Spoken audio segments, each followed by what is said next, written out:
Venezuela பதட்டம் அதிகரிக்க ஆரம்பிச்சிருக்கு. வெனிசுவேலாவோட வான் பரப்புகள்ல விமானங்கள் பறக்கிறதுக்கு தவிர்த்திருக்கிறாங்க. இந்த நோட்டாம் இதெல்லாம் இருக்கிறதுனால அமெரிக்கா உள்ள பூந்துருவாங்களா? இது போல ஒரு சினாரியோ 2019 இருந்தது, இந்த ராணுவ புரட்சி அப்படிங்கிறது போல. அதுக்கப்புறம் இப்பதான் இது போல எம்டியா இருக்கு ஏர் ஸ்பேஸை, வெனிசுவேலாவோட வான் பரப்பே வந்து பாத்தீங்கன்னா காலியா இருக்கு அப்படிங்கிற சொல்றாங்க. இதைத்தான் உக்ரைன் கேட்டாங்க, வான் பரப்பு கிளியரா பண்ணிக்கிட்ட விடுங்க, நோ டேம் போடுங்க, வான் பரப்புக்கு மட்டும் நீங்க நோ ஃபிளை ஜோன் போடுங்க அப்படிங்கிற உக்ரைன் தரப்பு வந்து கேட்டிருந்தாங்க. இப்போ வெனிசுவேலால அது நடந்திருக்கு. ஸோ பார்ப்போம். வெனிசுவேலாக்கு வந்து பாத்தீங்கன்னா ஆதரவு கடிதங்கள் பெருகி கொண்டு இருக்கிறது. சில இடங்கள்ல போராட்டங்கள் நடக்குது, வெனிசுவேலா மேல போர் தொடுக்காதீங்க அப்படிங்கிறதெல்லாம் செய்திகள் இருக்கு. ஸோ வெயிட் பண்ணி பார்ப்போம். அமெரிக்கா இங்க பூந்துருவாங்களா, இல்ல என்ன பண்ண போறாங்க, என்ன திட்டம் வச்சிருக்காங்க அப்படிங்கிறது வெயிட் பண்ணி பார்க்கலாம். அதே இன்னொரு சைட்ல வந்து பாத்தீங்கன்னா ரொம்ப காரசாரமான விவாதங்கள் போயிட்டு இருக்கு. உக்ரைனோட அதிபரான விளாடிமிர் ஜெலன்ஸ்கி அவர்கள் யூகேவோட பிரைம் மினிஸ்டர் ஸ்டார்மர் அவர்கிட்ட பேசிக்கிறாரு. Representatives Ukraine, United Kingdom, America, Germany, France இவங்க எல்லாரும் சாட்டர்டே மிச்சர் சாப்பிடுறது சுவிட்சர்லாந்துல மீட்டிங், இந்த பைடன் அவர்களோட காலகட்டத்துல எல்லாம் கூடி அமைதி மாநாடு அப்படிங்கிற நடத்துவாங்க இல்லையா, 23ஆம் தேதி, அதாவது இன்னைக்குதான் இப்ப நடந்துகிட்டு இருக்கும். இந்த பதிவு நீங்க பார்க்கும்போது நடந்துகிட்டு இருக்கும். ஸோ அதோட சாராம்சங்கள் வந்துச்சுன்னா அடுத்த பேர்ல பார்க்க ஆரம்பிக்கலாம். எல்லாம் உட்காந்து என்ன ஏதுங்கிறதெல்லாம் பார்த்து பேசி ஒரு முடிவு கொண்டு வந்துடலாம் அப்படிங்கிறது போல திருப்பி கூடிக்கிறாங்க. என்ன வரப்போகுதுன்னு தெரியல. ருஸ்டம் உமர் அவர்கள் ரவுண்டிங்ஸ்லேயே இருக்காங்க. உக்ரைனோட security national secretary of national security and defence கவுன்சிலோட செக்ரட்டரி அல்லவா. ஸோ அந்த காரணத்தினால அவர் அதுல பார்ட்டிசிபேட் பண்ணிருக்காரு. ரவுண்டிங் சுவிட்சர்லாண்டுக்காக போயிருக்கிறாரு. உக்ரைனுக்குள்ள மட்டும் ஒரு கால் எடுத்து வைக்க மாட்டேங்கிறாரு அப்படிங்கிற கேள்வி இருக்கு. பரவாயில்ல.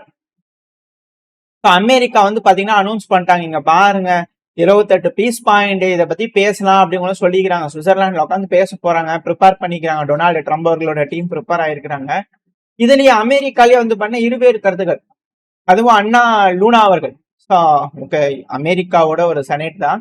அவங்க வந்து பாத்தீங்கன்னா இங்க பாருங்க, ஜெலன்ஸ்கி இந்த பிளான் அக்செப்ட் பண்ணி தான் ஆகணும், இல்லைன்னா இதை விட மோசமாயி போயிடும் அப்படிங்கிற. ஏன்னா ஆல்ரெடி துருக்கியிலுக்கு அதை ஒத்துக்கிட்டு இருந்தாங்கன்னா நல்லா இருந்திருக்கும். அதை விட மோசமான ஒரு பிளான், இதையும் ஒத்துக்காம கிழிச்சு குப்பையில போட்டா இன்னொரு மோசமான பிளான்ல வரும் அப்படிங்கிற கேள்விகள் இருக்கு. பார்ப்போம். அது மட்டும் இல்லாம சில அமெரிக்கா வந்து பாத்தீங்கன்னா அமெரிக்கர்கள் வந்து பாத்தீங்கன்னா செனேட்ல இருக்கிறவங்களாம் என்ன பிளான நம்ம தலைவர் சும்மா தப்பு தப்பா பிளான் எழுதி கொடுத்துக்கிறாரு அப்படிங்கிறத வந்து பாத்தீங்கன்னா சொல்றாங்க. ஸோ இரு தரப்புலயும் வந்து பாத்தீங்கன்னா ஒன்னு கிரிட்டிசைஸ் பண்றாங்க, இன்னொன்னு அதை அக்செப்ட் பண்ணிக்கங்க, இல்லை இன்னும் மோசமாயிரு அப்படிங்கிறத சொல்றாங்க. ஸோ என்ன நடக்க போன்னு பார்க்கலாம். இப்படி இருக்க சமயத்துல G20 மீட்டிங் அதோட அப்டேட்ஸ் நடந்துகிட்டு இருக்கு. அதோட சாராம்சங்கள் வந்துச்சுன்னா பார்க்கலாம். இல்லைன்னா இமானுவேல் மேக்ரான் அவர்கள்ட்ட கேட்டுக்கிறாங்க, நீங்க G8 பண்ணிக்கலாங்களா, திருப்பி G7ங்கிறது நல்லா இல்லையாமா, ஆடு நம்பரா இருக்குது, ஈவனா பண்ணிக்கலாம், ரஷ்யாவையும் சேர்த்திக்கலாம் அப்படிங்கிற கேட்டுக்கிறாங்க. சாச்சா, நோ நோ நோ, அப்படியெல்லாம் பண்ணக்கூடாது அப்படிங்கிற மறுத்திருக்கிறாரு இமானுவேல் மேக்ரான் அவர்கள். ஸோ பார்ப்போம் சுவிட்சர்லாந்துல என்ன செய்ய போறாங்க அப்படிங்கிறது போல. ஆனா இதெல்லாம் நடந்துட்டு இருக்கிறதுனால களத்துல எல்லாம் கொஞ்சம் அமைதி காப்பாங்களான்னு கேட்டா இல்ல, தினந்தோறும் முன்னேறிட்டு தான் இருக்கிறாங்க. தினந்தோறும் 2-3 பகுதியில முன்னேற்றம் அப்படிங்கிறது வந்துகிட்டு தான் இருக்கு. மிக முக்கியமான பகுதி அப்படிங்கிறது ரஷ்யாவோட படைகள் வந்து பாத்தீங்கன்னா டிஆர்பி, டொனஸ்க் பீப்புள் ரிபப்ளிக் இருக்காங்க இல்லையா, ஸோ அந்த சைட்ல ரஷ்ய தரப்பு வந்து முன்னேறி இருக்கிறாங்க. ஜெனோவ்கா அப்படின்ற ஒரு பகுதி வந்து பாத்தீங்கன்னா நாங்க மீட் எடுத்துட்டோம் அப்படிங்கிற வீடியோ பதிவுகள் விட்டுருக்காங்க. எப்பவும் போலதான் ஒரு பேக்கடான பர்ஃபார்மன்ஸ், எப்படி நாங்க தாக்குதல் பண்ணோம், எப்படி உளவு வேலைக்கு பார்த்தோம், அந்த இடத்துக்குள்ள எப்படி போனோம், எப்படி தாக்குதல் பண்ணோம், அந்த பகுதியை நாங்க பிடிச்சிட்டோம் பாருங்க, எங்க ஆளுங்க இங்க இருக்காங்க அப்படிங்கிற கம்ப்ளீட்டான வீடியோ பதிவுகள். ஒண்ணு அது, இது நம்ம மேப்ல தனியா பார்ப்போம், பட் ஆனா வீடியோ பதிவு மட்டும் லோட இருக்கும், பாத்துக்கோங்க. ஸோ அடுத்த ஒரு பகுதி அப்படிங்கிறது ரொம்ப ரொம்ப முக்கியம், இந்த ஜாப்ரோசியா பகுதி. ஜாப்ரோசியால நோவோ ஜாப்ரோசியா அப்படின்ற ஒரு பகுதி இருக்கு. ஸோ அதை நாங்க மீட் எடுத்துட்டோம் அப்படிங்கிற வீடியோ பதிவுகள் விட்டுருக்காங்க.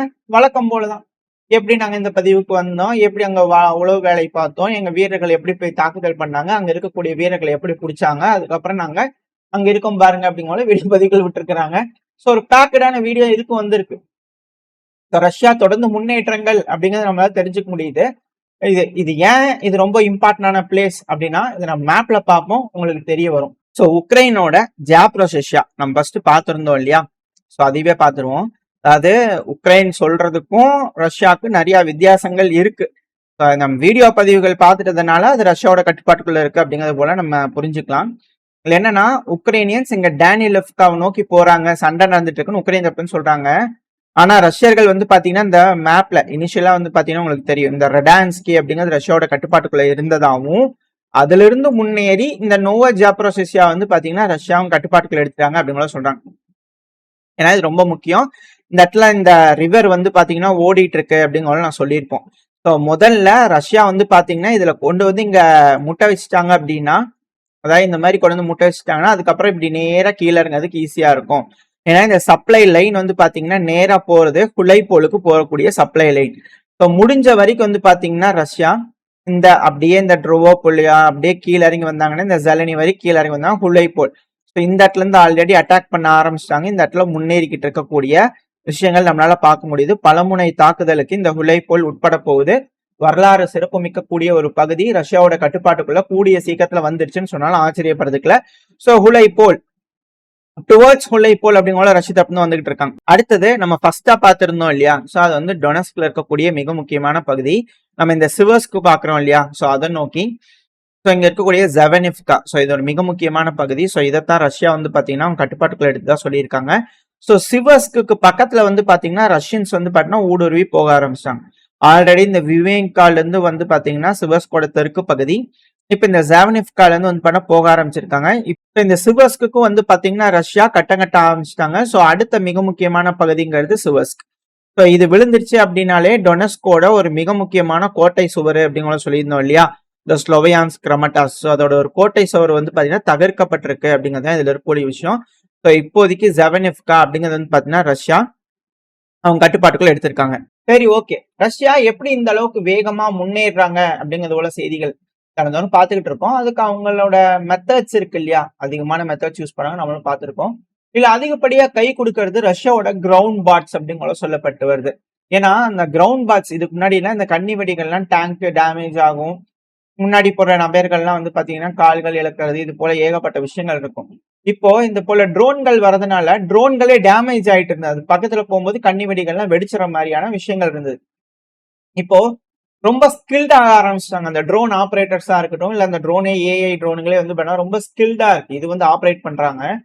ஸோ ரிமோட்ல வந்து பாத்தீங்கன்னா பண்ணுவாங்க. அந்த வீடியோ லோட் ஆயிருக்கும். எவ்வளவு தூரம் அந்த மைன் வெடிக்காம அந்த மைன் வந்து கிளியர் பண்றாங்க பாருங்க. ஸோ இது போல வைக்கிறாங்க அப்படின்னா அதை ஊடுருவிதான் வந்து பாத்தீங்கன்னா உக்ரைனோட பகுதிகளுக்குள்ள போகணும். இப்ப இது போல கன்னி வெடிகள்லாம் சுத்தம் பண்ணி வச்சிருக்கனால அந்த ட்ரோன் போற வழிய மேப் பண்ணி வச்சிருக்காங்க. அதே வழியில ரஷ்யன்ஸ் போறாங்க அப்படின்னா கன்னி வெடிகள் இருக்காது. ஸோ சேஃபா வந்து பாத்தீங்கன்னா ஒரு பகுதிகளுக்குள்ள போகலாம். இதுக்கு முன்னாடி அந்த வழிகள்லாம் வந்து பண்ணா டேங்க் போய் போய் ரெடி பண்ணும். ஆன்டி டேங்க் மைன் வந்து பாத்தீங்கன்னா ஒரு டிஸ்டன்ஸ்ல நிப்பாட்டி டிமைனிங் டிஸ்டன்ஸ்ல இருந்து ஒரு இது மாதிரி ஏவி விட்டு டிமைன் பண்ணுவாங்க. பண்ணதுக்கு அப்புறமா அந்த வழிகள்ல டேங்க் போகும். டேங்குக்கு பின்னாடி ஆளுங்க இருப்பாங்க. வெடிச்சிருச்சு அப்படின்னா சிக்கல் இது போல இருந்தது. இப்பெல்லாம் இது போல ரோபாட்ஸ் வந்து அதெல்லாம் கிளியர் பண்றதுனால ரொம்ப ஈஸியா இருக்கு, ரொம்ப ஃபாஸ்டா நடக்குது.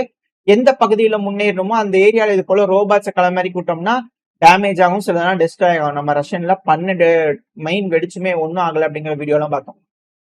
இது போல ட்ரோன் வந்து டெஸ்ட்ராய் ஆகும், எஃபிவி ட்ரோன்கள் தடுக்கும், இது போல பல விஷயங்கள் இருக்கும். ஆனா என்னன்னா கிளீனாகவும் காசு கம்மியா வந்து பாத்தீங்கன்னா செலவு பண்ண அந்த இடத்துல இருக்கக்கூடிய கன்னி வெடிகள்லாம் அகற்றிடுவாங்க.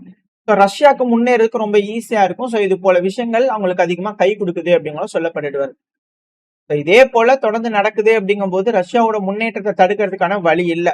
ஆனா இப்போதைக்கு இந்த அமைதி ஒப்பந்தம் 28 பாயிண்ட் வந்து பாத்தீங்கன்னா ஒத்துக்கிறதுக்கும் மனம் இல்லை. சுவிட்சர்லாந்துல உட்காந்து என்ன மாதிரியான முடிவுகள் எடுக்க போறாங்க உக்ரைன் மேற்கு நாடுகள்லாம் அப்படிங்கறது வெயிட் பண்ணி பார்த்தலாம். ஓரளவுக்கான தகவல்கள் இந்த பையில பார்த்துருப்போம்னு நினைக்கிறேன். இதோட இந்த பையன் நான் முடிச்சுக்கலாம். இந்த பதிவு எப்படின்னு உங்களுக்கு பிடிச்சிருக்கா, பிடிச்சுனா லைக் பண்ணிட்டு உங்க ஃப்ரெண்ட்ஸ் நம்மள ஷேர் பண்ணிக்கோங்க. அது கூட மறக்காம நம்ம சேனல் ஒன்றும் சப்ஸ்கிரைப் பண்ணலாம், மறக்காம சப்ஸ்கிரைப் பண்ணிக்கோங்க. அப்பதான் நம்ம போடக்கூடிய வீடியோக்களை யூடியூப் மதிச்சு 4 பேருக்கு ப்ரொமோட் பண்ணும். உங்களோட அன்பாதரவு எனக்கு எப்போ இருக்குன்ற நம்பிக்கையில இந்த பதிவு நான் முடிச்சுக்கலாம். இந்த பதிவு நல்லா இருக்கணும்னு நம்பிக்கை அடுத்த பேர் சந்திக்கலாம். Very stay safe. பை.